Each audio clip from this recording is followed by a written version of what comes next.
Total Google Marketing memang terbaik. Terbaik. It is super amazing.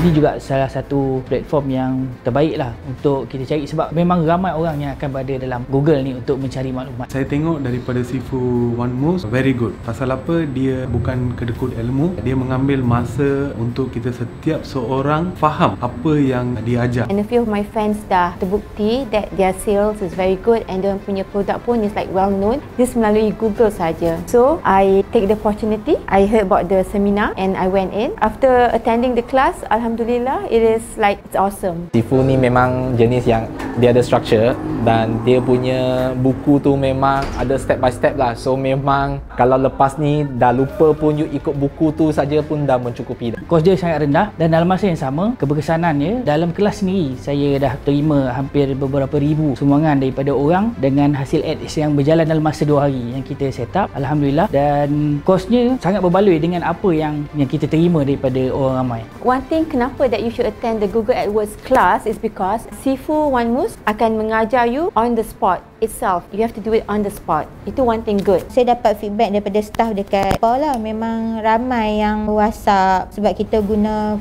nombor phone kan. Ada yang call. Jadi kita tahu benda tu daripada sini. Sifu suruh saya adjust dia punya keyword yang apa yang berkenaan. Selepas saya buat, malam tu saya dah ada inquiry, saya dah ada email dengan WhatsApp.